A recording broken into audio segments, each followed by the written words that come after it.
have said that our study of the decadent sculptures brought about a change in our immediate objectives.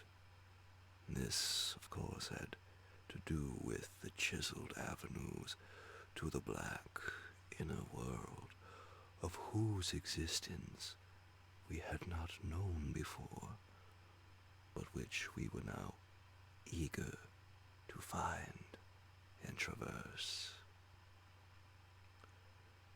From the evident scale of the carvings, we deduced that a steeply descending walk of about a mile through either of the neighboring tunnels would bring us to the brink of the dizzy, sunless cliffs about the great abyss, down whose side paths, improved by the old ones, led to the rocky shore of the hidden and nighted ocean. To behold this fabulous gulf in stark reality was a lure which seemed impossible of resistance once we knew of the thing, yet we realized we must begin the quest at once if we expected to include it in our present trip. It was now 8 p.m., and we had not enough battery replacements to let our torches burn on forever. We had done so much of our studying and copying below the glacial level that our battery supply had at least 5 hours of nearly continuous use, and despite the special dry cell formula, would obviously be good for only about 4 more, though by keeping one torch unused, except for especially interesting or difficult places, we might manage to eke out a safe margin beyond that. It would not do to be without a light in these cyclopean catacombs. Hence, in order to make the abyss trip, we must give up all further mural deciphering. Of course, we intended to revisit the place for days and perhaps weeks of intensive study and photography, curiosity having long ago gotten the better of horror. But just now, we must hasten. Our supply of trailblazing paper was far from unlimited, and we were reluctant to sacrifice spare notebooks or sketching paper to augment it. But we did let one large notebook go. If worst came to worst, we could resort to rock chipping. And of course, it would be possible, even in case of really lost direction, to work up to full daylight by one channel or another if granted sufficient time for plentiful trial and error. So at last, we set off eagerly in the indicated direction of the nearest tunnel, according to the carvings from which we had made our map. The desired tunnel mouth could not be more than a quarter of a mile from where we stood, the intervening space showing solid-looking buildings quite likely to be penetrable still at a subglacial level. The opening itself would be in the basement. on the angle nearest the foothills of a vast, five-pointed structure of evidently public and, perhaps, ceremonial nature, which we tried to identify from our aerial survey of the ruins. No such structure came to our minds as we recalled our flight. Hence we concluded that its upper parts had been greatly damaged, or that it had been totally shattered in an ice rift we had noticed. In the latter case, the tunnel would probably turn out to be choked, so that we would have to try the next nearest one, the one less than a mile to the north. The intervening river course prevented our trying any of the more southern tunnels on this trip. And indeed, if both of the neighboring ones were choked, and it was doubtful whether our batteries would warrant an attempt on the next northerly one, about a mile beyond our second choice.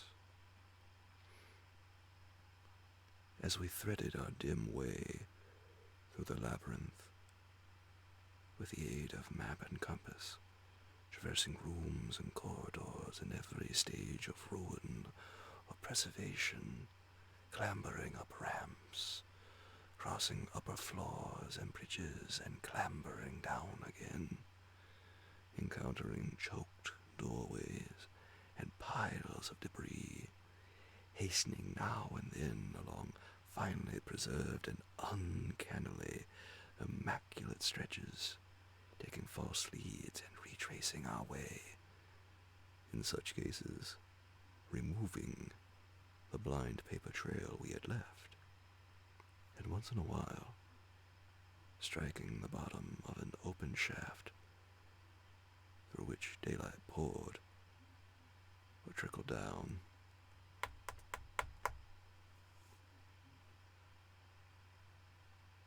We were repeatedly tantalized by the sculptured walls along our route. We had wormed our way very close to the computed side of the tunnel's mouth, having crossed a second-story bridge to what seemed plainly the tip of a pointed wall, and descended to a ruinous corridor, especially rich and decadently elaborate, and apparently ritualistic sculptures of late workmanship. When about 8:30 p.m., Danforth's keen young nostrils gave us the first hint of something unusual. If we had had a dog with us, I suppose we would have been warned before. At first, we could not precisely say what was wrong with the formerly crystal pure air, but after a few seconds, our memories reached only too definitely. Let me try to state the thing without flinching. There was an odor,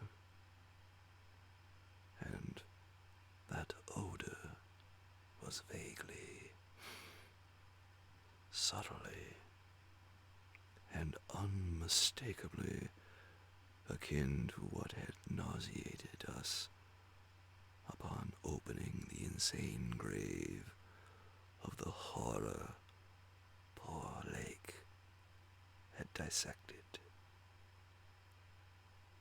Of course, the revelation was not as clearly cut at the time as it sounds now. There were several conceivable explanations, and we did a good deal of indecisive whispering. Most important of all, we did not retreat without further investigation. For having come this far, we were loath to be balked by anything short of certain disaster. Anyway, what we must have suspected was altogether too wild to believe. Such things did not happen in any normal world. It was probably sheer irrational instinct which made us dim our single torch, tempted no longer by the decadent and sinister sculptures that leered menacingly from the oppressive walls, and which softened our progress to a cautious tiptoeing and crawling over the increasingly littered floor and heaps of debris. Danforth's eyes as well as nose proved better than mine, for it was likewise he who first noticed the strange aspect of the debris after we had passed many half-choked arches leading to chambers and corridors on the ground level.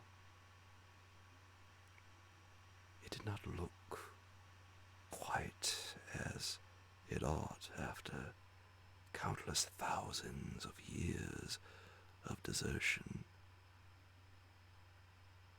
And when we cautiously turned on more light, we saw that a kind of swath seemed to have been lately tracked through it.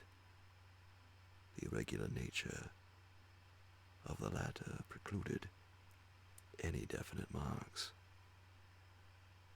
but in the smoother places there were suggestions of the dragging of heavy objects.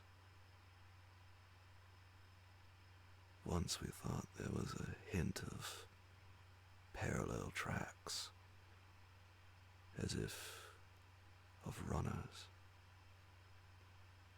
This was what made us pause again. It was during that pause that we caught, simultaneously this time, the other odor ahead. Paradoxically, it was both a less frightful and a more frightful odor. Less frightful intrinsically, but infinitely appalling in this place under the known circumstances. Unless, of course, Gedney, for the odor was the plain and familiar one of common petrol, everyday gasoline.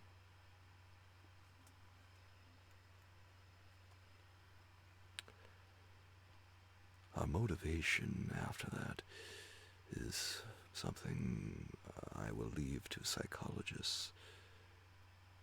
We knew now that some terrible extension of the camp horrors must have crawled into this nighted burial place of the eons. Hence, could not doubt any longer the existence of nameless conditions, present or at least recent, just ahead. Yet in the end, we did let sheer burning curiosity, or anxiety, or auto-hypnotism, or vague thoughts of responsibility toward Gedney, of whatnot, drive us on. Danforth whispered again of the print he thought he had seen at the alley turning in the ruins above, and of the faint musical piping, potentially of tremendous significance in the light of lakes dissection report, despite its close resemblance to the cave-mouth echoes of the Windy Peaks, which he thought he had shortly afterward half heard from unknown depths below. I, in my turn, whispered of how the camp was left, of what had disappeared, and of how the madness of a lone survivor might have conceived the inconceivable, a wild trip across the monstrous mountains, and a descent into the unknown primal masonry. But we could not convince each other, or even ourselves, of anything definite. We had turned off all light as we stood still, and vaguely noticed that a trace of deeply filtered upper daylight kept the blackness from being absolute.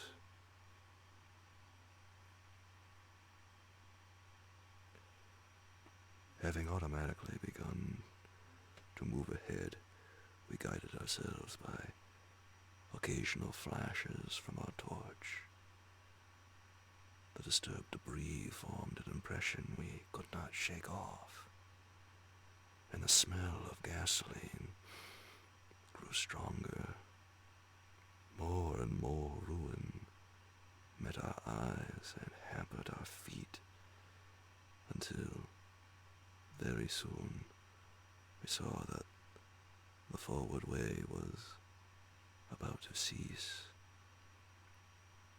We had been all too correct in our pessimistic guess about that rift glimpsed from the air.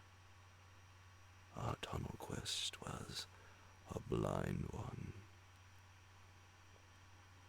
and we were not even going to be able to reach the basement out of which the abyssward aperture opened. The torch, flashing over the grotesquely carved walls of the blocked corridor in which we stood, showed several doorways in various states of obstruction, and from one of them, the gasoline door, quite submerging that other hint of odor, came with especial distinctness. As we looked more steadily, we saw that beyond a doubt there had been a slight and recent clearing away of debris from that particular opening, whatever the lurking horror might be. We believed the direct avenue toward it was now plainly manifest.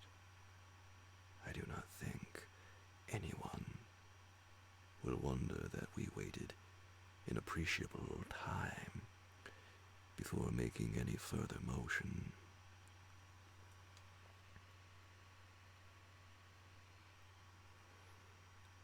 And yet, when we did venture inside that black arch, our first impression was one of anticlimax. For amidst the littered expanse of that sculptured crypt, a perfect cube with sides of about 20 feet, there remained no recent object of instantly discernible size, so that we looked instinctively, though in vain, for a farther doorway. In another moment, however, Danforth's sharp vision had discovered a place where the floor debris had been disturbed. We turned on both torches full strength, though what we saw in that light was actually simple and trifling, I am nonetheless reluctant to tell of it because of what it implied.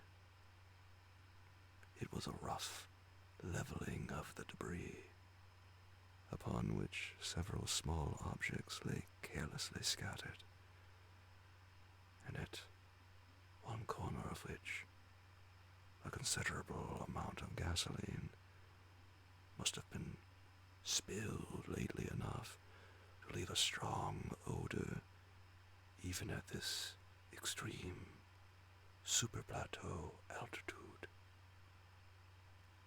In other words, it could not be other than a sort of camp, a camp made by questing beings who, like us, have been turned back by the unexpectedly choked way to the abyss. Let me be plain. The scattered objects were, so far as substance was concerned, all from Lake's camp, and consisted of tin cans as strangely opened as those we had seen at that ravaged place, many spent matches, 3 illustrated books, more or less curiously smudged, an empty ink bottle with its pictorial and instructional carton, a broken fountain pen, some oddly snipped fragments of fur and tent cloth, a used electric battery with circular of directions, a folder that came with our type of tent heater, and a sprinkling of crumpled papers. It was all bad enough, but when we smoothed out the papers and looked at what was on them, we felt we had come to the worst. We had found certain inexplicably blotted papers at the camp, which might have prepared us, yet the effect of the sight, down there in the pre-human vaults of a nightmare city, was almost too much to bear. A mad Gedney might have made the groups of dots in imitation of those found on the greenish soapstones, just as the dots on those insane 5-pointed grave mounds might have been made, and he might conceivably have prepared rough, hasty sketches, varying in their accuracy or lack of it, which outlined the neighboring parts of the city and traced the way from a circularly represented place outside our previous route, a place we identified as a great cylindrical tower in the carvings and as a vast circular gulf glimpsed in our aerial survey. To the present 5-pointed structure and the tunnel mouth therein, he might, I repeat, have prepared such sketches, for those before us were quite obviously compiled, as our own had been, from late sculptures somewhere in the glacial labyrinth, though not from the ones which we had seen and used. But what this art-blind bungler could never have done was to execute those sketches in a strange and assured technique, perhaps superior, despite haste and carelessness, to any of the decadent carvings from which they were taken. The characteristic and unmistakable technique of the old ones themselves, in the dead city's heyday. There are those who will say Danforth and I were utterly mad not to flee for our lives after that, since our conclusions were now, notwithstanding their wildness, completely fixed, and of a nature I need not even mention to those who have read my account as far as this. Perhaps we were mad, for have I not said those horrible peaks were mountains of madness? But I think I can detect something of the same spirit, albeit in a less extreme form, in the men who stalk deadly beasts through African jungles to photograph them or study their habits. Half paralyzed with terror though we were, there was nevertheless fanned within us a blazing flame of awe and curiosity which triumphed in the end. Of course, we did not mean to face that or those which we knew had been there, but we felt that they must be gone by now. They would by this time have found the other neighboring entrance to the abyss, and have passed within to whatever night-black fragments of the past might await them in the ultimate gulf. The ultimate gulf they had never seen. Or if that entrance too was blocked, they would have gone on to the north seeking another. They were, we remembered, partly independent of light. Looking back to that moment, I can scarcely recall just what precise form our new emotions took, just what change of immediate objective it was that so sharpened our sense of expectancy. We certainly did not mean to face what we feared, yet I will not deny that we may have had a lurking, unconscious wish to spy certain things from some hidden vantage point. Probably we had not given up our zeal to glimpse the abyss itself, though there was interposed a new goal in the form of that great circular place shown on the crumpled sketches we had found. We had at once recognized it as a monstrous cylindrical tower in the carvings, but appearing only as a prodigious round aperture from above. Something about the impressiveness of its rendering, even in these hasty diagrams, made us think that its subglacial levels must still form a feature of peculiar importance. Perhaps it embodied architectural marvels as yet unencountered by us. It was certainly of incredible age, according to the scriptures in which it figured, being indeed among the first things built in the city. Its carvings, if preserved, could not but be highly significant. Moreover, it might form a good present link with the upper world, a shorter route than the one we were so carefully blazing, and probably that by which those others had descended. At any rate, the thing we did was to study the terrible sketches, which quite perfectly confirmed our own, and start back over the indicated course to the circular place, the course which our nameless predecessors must have traversed twice before us. The other neighboring gate to the abyss would lie beyond that.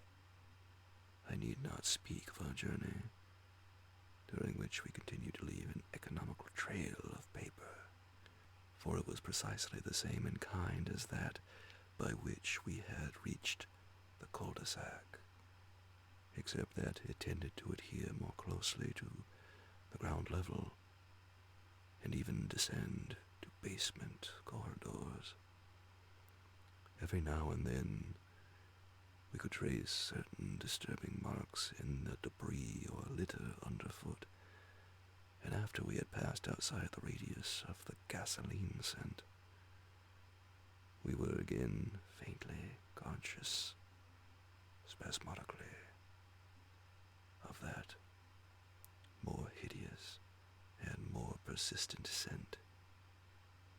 After the way had branched from our former course, we sometimes gave the rays of our single torch a furtive sweep along the walls, noting in almost every case the well-nigh omnipresent sculptures, which indeed seemed to have formed a main aesthetic outlet for the old ones. About 9:30 p.m., while traversing a vaulted corridor, whose increasingly glaciated floor seemed somewhat below the ground level, and whose roof grew lower as we advanced, we began to see strong daylight ahead, and were able to turn off our torch. It appeared that we were coming to the vast, circular place, and that our distance from the upper air could not be very great. The corridor ended in an arch, surprisingly low for these megalithic ruins, but we could see much through it even before we emerged.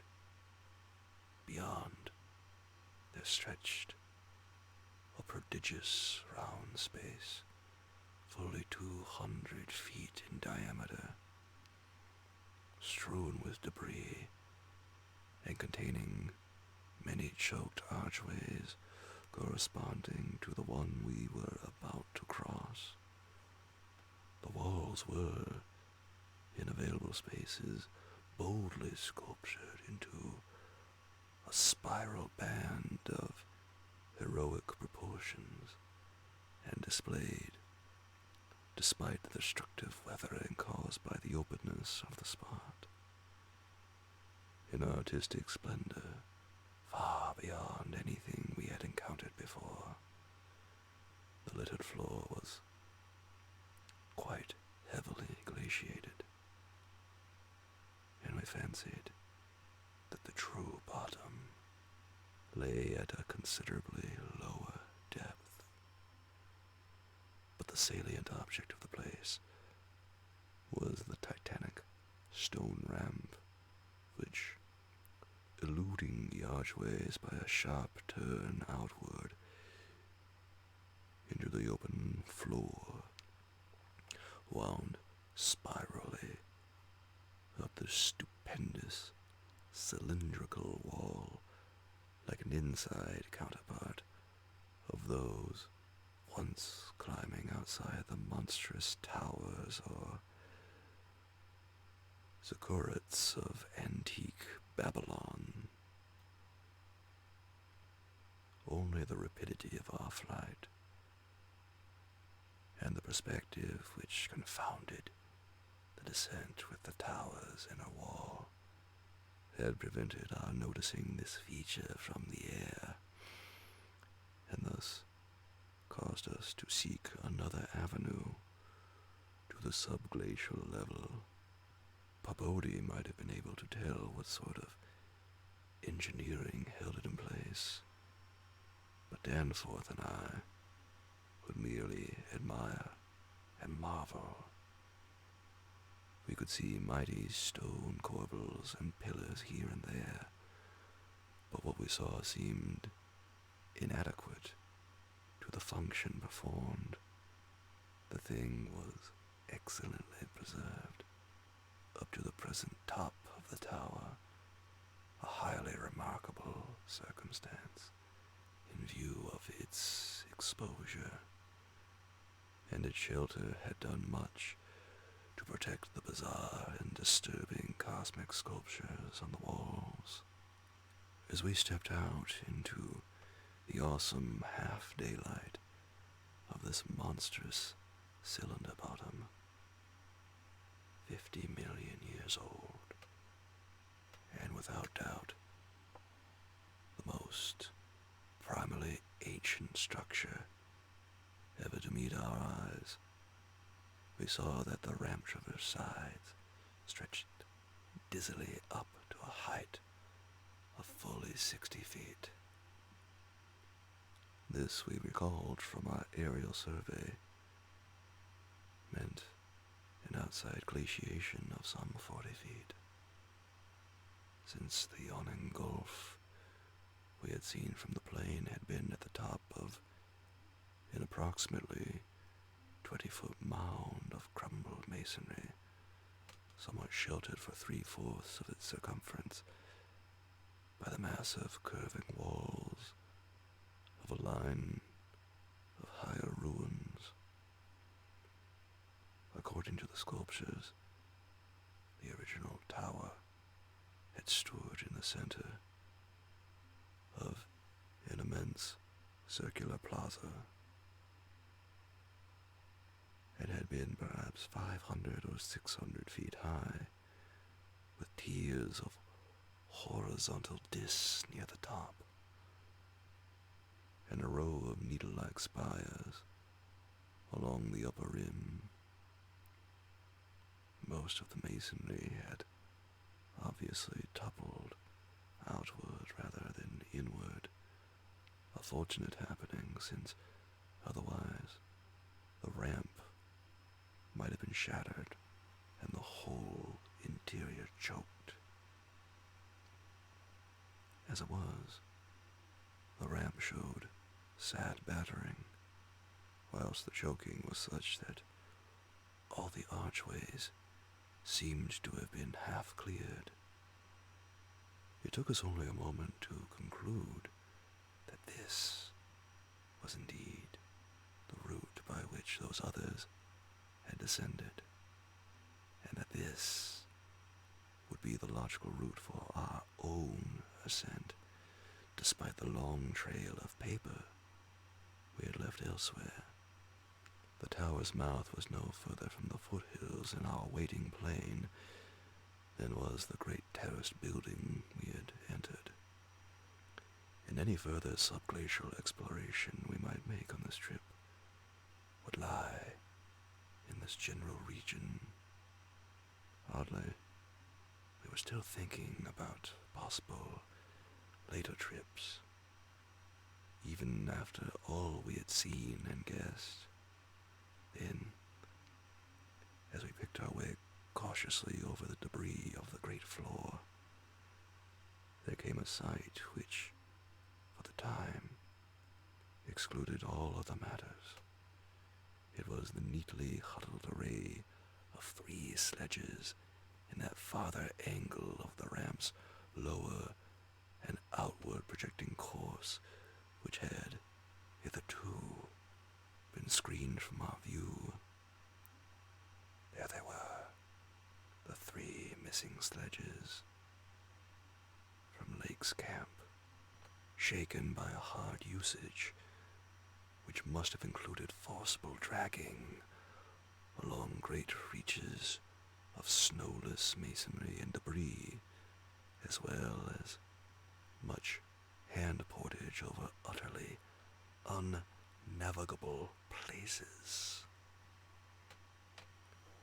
They were carefully and intelligently packed and strapped, and contained things memorably familiar enough: the gasoline stove, fuel cans, instrument cases, provision tins, tarpaulins obviously bulging with books, and some bulging with less obvious contents. Everything derived from Lake's equipment. After what we had found in that other room, we were, in a measure, prepared for this encounter. The really great shock came when we stepped over and undid one tarpaulin whose outlines had peculiarly disquieted us. It seems that others, as well as Lake, had been interested in collecting typical specimens, for there were two here, both stiffly frozen, both perfectly preserved, patched with adhesive plaster where some wounds around the neck had occurred, and wrapped with care to prevent further damage. They were the bodies of young Gedney and the missing dog.